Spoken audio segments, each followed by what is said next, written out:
Good afternoon, Jays. I'm Olivia DeVolt, here to update you on some current news. Today we have a report over a recent oil spill, a story over teen jobs, and a breakdown of the 2 football games last weekend. As always, this is KLHS.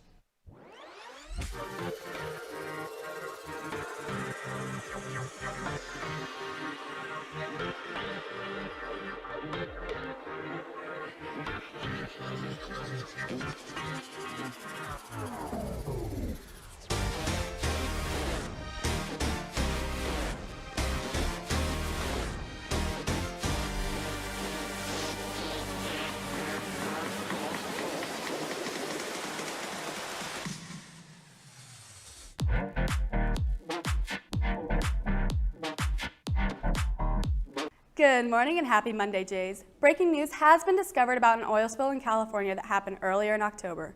A U.S. Coast Guard container ship is at blame as the ship dragged its anchor too close to a pipeline, causing the pipes to explode. The ship caused 126,000 gallons of oil to be released into the Pacific Ocean, blackening the surface of the sea and killing the already endangered wildlife that calls the ocean its home. But some wildlife does not get a happy ending to a terrible cause. ABC News released a video of a bird getting saved from an oil spill and being taken to get clean, but many animals do not get that privilege. According to Guardian.com, an estimated 560 birds have died in the Refugio Beach oil spill alone. And according to the Center of Biological University.com, 82,000 birds are killed or harmed yearly because of oil spills.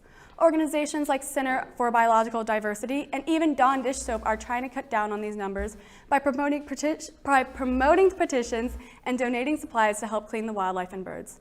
There are still thousands and thousands of gallons of oil covering the Pacific Ocean now, but now knowing the cause can help reduce the probability of the incident happening in the future.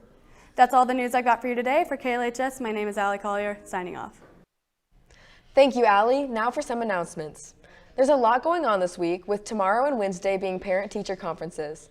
They'll be from 4 to 8 p.m. on Zoom, and you can sign up on My Conference Time. Also this week is an extra short with 2-hour early release on Thursday and no school on Friday. Moving on, Student Council is on the hunt for a great group of freshmen to join their crew.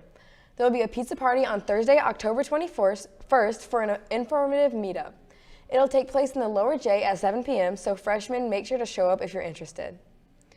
Speaking of clubs, Yearbook Club Photo Day is scheduled for Friday, October 29th.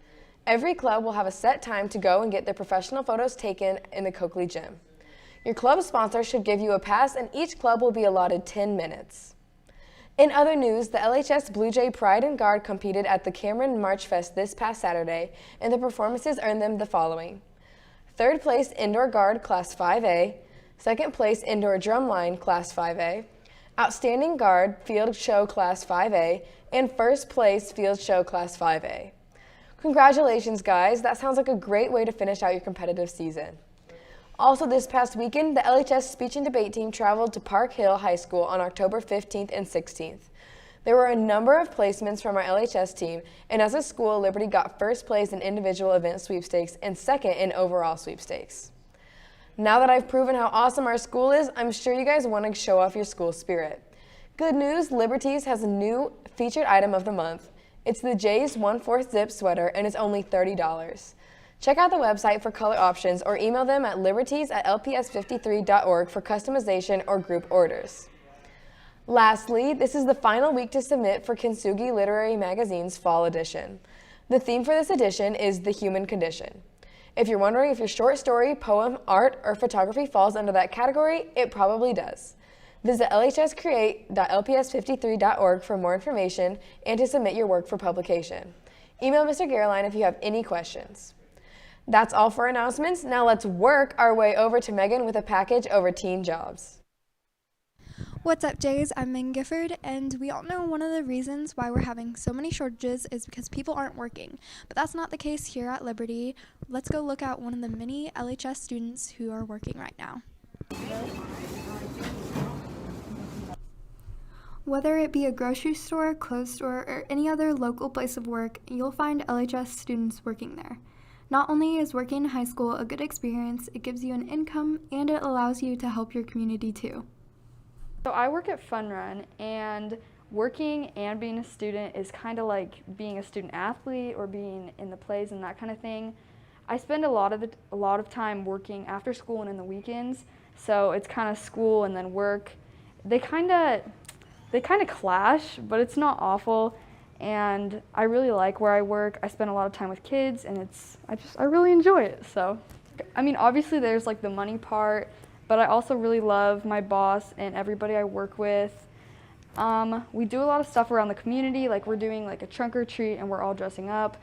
So I work for the money, obviously, but there's also like the fun part with it. So. This has been Megan Gifford reporting for KLHS, signing off. Good afternoon, Jays. I'm Brock Krusky, back with the breakdown on all the football action from this past weekend. The Liberty Blue Jays lost to Ray Peck this past Friday by a score of 17-49. The Jays played well in the first half, but fell apart in the second as they did not score a point after halftime. Junior wideout Ricky Amarazzi played rather well, reeling in 2 passes for 79 yards and a touchdown, and received an offer from K-State this weekend, so congrats to Ricky. The 5-3 Liberty Blue Jays will play their final regular season home game this next Friday as they will face off against the 4-4 Hornets of North Kansas City before taking their talent to the playoffs. As for the Kansas City Chiefs, they took a much-needed dub against the Washington football team, with the final score being 31-13. Unnecessary turnovers and missed opportunities took a toll on the Chiefs in the first half, but they quickly turned things around and made up for their miscues in the second half. Overall, the defense played much better. They allowed less than 200 yards through the air, and secondary players such as L'Jarius Sneed and Rashad Fenton had breakout performances where they displayed their value in coverage. Offensively, it's pretty obvious that some of our receivers need to start catching and holding onto the football more consistently, and Patrick Mahomes needs to stop forcing big plays. The way Mahomes is playing right now is very similar to the way he played at Texas Tech. He feels obligated to make huge plays and big splashes through the air because he doesn't trust his defense, and this style of play is resulting in him playing more errantly. He made key adjustments and came out in the second half looking like the quarterback we spent $500 million on. Darrell Williams stepped up in the run game for Kansas City as well, as he displayed patience and great vision as a ball carrier. He found the end zone twice and revamped what's been a rather stagnant Chiefs rushing attack as of recently. The Chiefs will face off against the Tennessee Titans next Sunday. I'm Brock Krusky, and this was your breakdown. Thank you, Brock, for that insightful recap. I look forward to seeing how the Chiefs do next week and how the Blue Jays will wrap up their last home game this Friday. Now, please stand for the pledge. I pledge allegiance to the flag of the United States of America and to the republic for which it stands, one nation, under God, indivisible, with liberty and justice for all. Thank you to Megan Gifford, Brock Krusky, Allie Collier, and the rest of our amazing production crew. I'm Olivia DeVolt, and I'll see you next time, Jays.